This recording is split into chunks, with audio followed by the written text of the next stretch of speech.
Hello, and welcome to Color Commentary.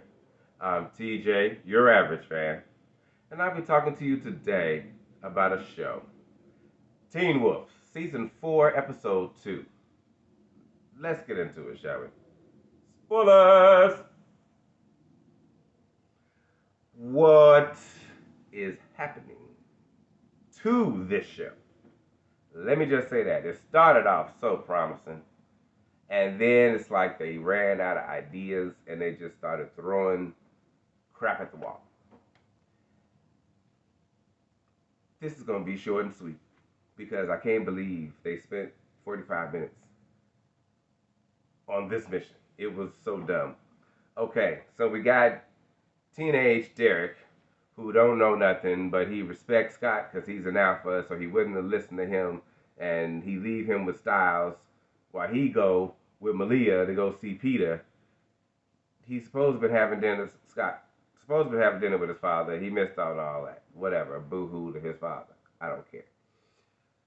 They just wanted antics to ensue between teenage Derek and Styles, like they do when he's an adult, and silliness. So that's what was going on there, and it set up for Kate to be able to snatch him up because she brought him back to an age when he was sleeping with her, pervy ass broad. All I'm saying, because even when he was a teenager, you was still grown, like you was still like mid, maybe even late 20s. You might have been seducing what was clearly maybe a just turned 16-year-old. So I'm not liking that, just making me hate her even more. Anyway, she's there because she's trying to get this Triskelion because she's trying to control her turn. And she knew that Derek had it when he was a teenager trying to learn how to use it to turn, but it really was his uncle Peter that showed him how to turn in the first place. Peter trying to not act like he ain't fascinated at the fact that he'd have just met his daughter for the first time, Malia. And here we go with her back and forth. I'm an animal. I'm not.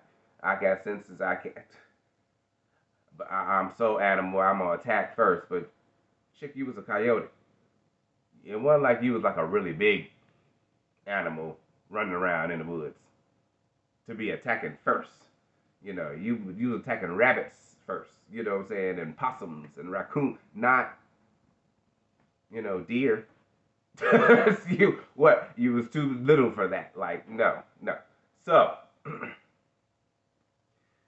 they getting chased by these what has now been named as berserkers because Peter said he knows what they are. These people and animal heads who I'm hoping that the one dude that they really showed a lot of, that he's not some person who just they covered in black paint. That would be ridiculous. I'm really hoping that's a black person just with dirt on him because the other guy that they showed next to him clearly looked like he was a white person with dirt on him. But the other one,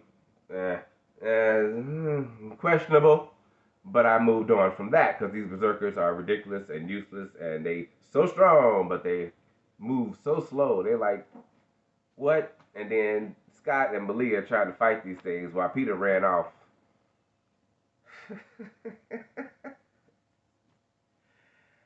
But he ran off to make it to the vault that just happens to be where? Under the school. Because he said the vault was there first. Because she asked the same question. Why is the vault under the school? Why would your family put a vault in school? The vault was there first. Okay? And when city planning was talking about, we're going to put a school in this area, they didn't have put up no fight, say no questioning, say we going to purchase the land first. Nothing. No problem. Sure. Build your vault. Build your school overall vault, and we'll just donate the sign so that we can control the fact that it controls how to get into the vault. That's what I'm gonna figure out. That's what I'm gonna guess because it made zero sense. Everything is at the goddamn school. Okay. In the vault, Kate, Child Derek, Peter, and he reveals all of the nonsense, and then because they outside fighting the berserkers, Malia and Scott, and he roars, and then Derek hears it, and that was Scott, I gotta go, and so I don't care about what you want, Kate, yeah, and ran away. ran to help them, right? This is where they really they jumped the shark so many times. Whew. First of all, Malia and Scott getting their butts whooped by these moving statues is what I'm gonna call them, because that's how slow they are. It was ridiculous. So as they now been knocked down, right, and they scooting back because that's the classic thing to do when you fall down and you got to scoot backwards. I can't because my legs don't work no more. I don't know how to stand. Then they enter this heroic music, and then they show feet coming around the corner, and I was like, and I had just commented to myself, I'm so glad Kira didn't have to be in this episode. And whose feet is it? It's Kira's. With her sword, she come twirling in, and she fending off two of them. Swinging her sword around. I'm like, no. And then, of course, she easily distracted because she got to look back and smile at Scott, who's looking at her in awe and amazement. I'm so sick of them. Let this go. In stressful and dramatic moments, we don't have time for this. You see what happens? She got distracted, got a sword, snatched out her hand, and knocked back to where they were so she can lay there and look retarded too, because now her legs don't work either. For Kid Derek to come out there, teenage Derek, and come out there and deal with both of these things to the point that he started breaking whatever this spell was that Kate had put on him and started becoming an adult again during the process. And I'm like, what? So not only do we not know what she did to make him that way, we didn't have to do nothing for him to turn back. And when he turned back, he's not a killer anymore because it was before the little girl that she brought him back, but young and old enough to still remember her. So he must have been dealing with Kate first. She broke his heart. Then he found the little girl and started messing with her. She ended up getting scratched, died. Trouble ensued. So now he innocent again. Okay. He ain't gonna feel that way. Let's be. I'm thinking, okay, he ain't gonna feel that way. He gonna still act like himself, innocent or not. And then he gonna have to make hard decisions on if he gonna be as hard as he was before, because he's still him. I would hope. We shall see. We don't know. We don't know yet because he had no speaking lines as an adult this episode. So yeah, the things hear sound and they run off to go do whatever that thing was. Meanwhile, because Peter and Kate was left in the vault, and he telling her that let's fight, y'all teach you how to control your shit, and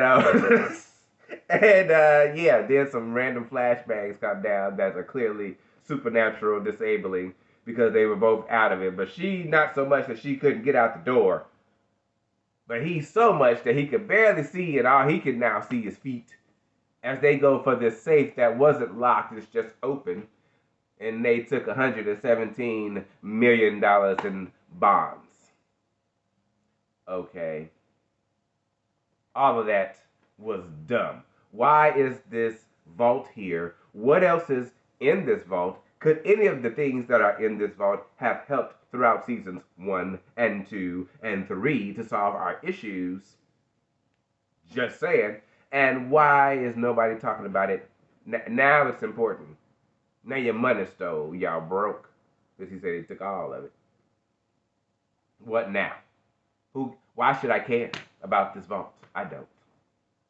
I don't even care about their money getting took. Good. Y'all didn't even have a house. You was living in some dirty loft. With your nephew. Just saying, Peter. Okay. So, if you had this money, why didn't y'all rebuild the house? Why didn't y'all build a new house? Period. So many questions, but I let it go. It was all a ruse, he says, and they took it, and blah, blah, blah. I don't feel sorry for you. Fancy shoes took y'all money, oh well. And fancy shoes because they didn't show face or even body so that you could see a body type and know if it's a man or a woman. Just shoes, because anybody could have worn them shoes. They were generic shoes, generic black dress shoes. Okay. We'll see. Clearly, somebody of importance. Are they though? I don't know. Y'all brought Kate back for bull crap with her bad nose job. I'm like, what? No, no, no. This finna be a trip of a season. I see that already. We got Kate. We got some shoe person. We got uh, Mexican hunters that don't know how to stay the hell in Mexico. We got weirdos in animal skins that are so strong, but we don't know why yet. Peter running away from them. I'm tired of all of the wolves being punks. Fight. Okay. We shall see. At least Scott tried this episode. I thought he was gonna do another roar like he did last episode, which was hilarious. But he didn't. But I do kind of like when he do that because it's funny. The look on his face is hilarious. However, they animate that for when he had all dressed up. But I noticed they was taking their time letting them transform. I said they were saving some money. Why y'all saving money? Was it for the special effects they put on the smoke and the wavy lines that was in the vote? I saw that. Yeah, no. That's what they tried. That's why I say it was supernatural affecting because it had to be something special about it to have put the regular smoke bomb. I don't think so. So, yeah. Anyway, that was episode 2 of Teen Wolf. This show is driving me crazy, y'all, but I'm going to finish it. I'm going to finish it because I'm going to talk about it. And I want y'all to talk about it. So talk about it. Talk to y'all on the next one. See you then.